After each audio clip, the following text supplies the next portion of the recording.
Sometimes it's hard for any of us to comprehend the catastrophe of the Holocaust.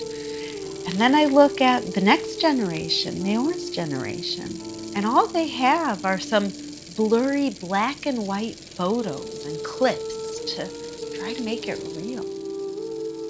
Your Abba's grandfather, he's a Holocaust survivor. How do you relate to that Holocaust as a young Jewish woman? What are your thoughts?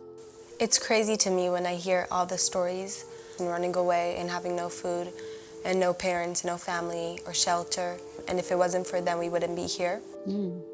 When I was growing up, my father used to always talk to us about how important it was to remember the Holocaust.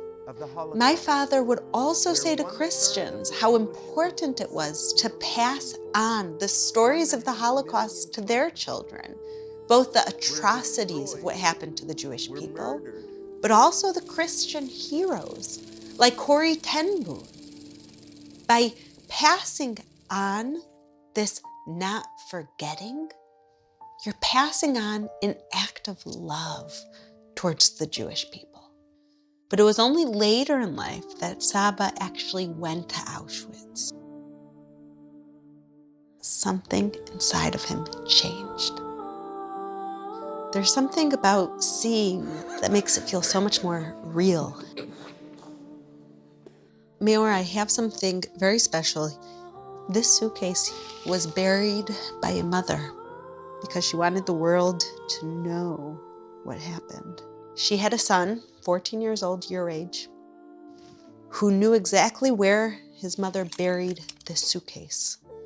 And after the war, he dug it up. This is their passport. There are two things on it that really stand out.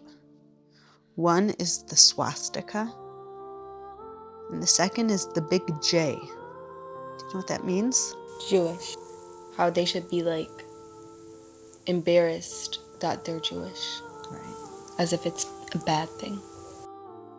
Yeah, it really makes it feel more real and more relatable when like you hold something that's a passport. It's not a story or... Like she held this in her hands.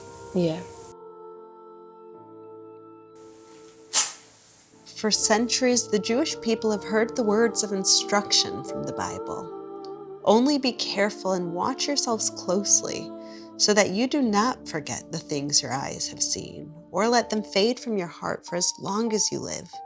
Teach them to your children and to their children after them.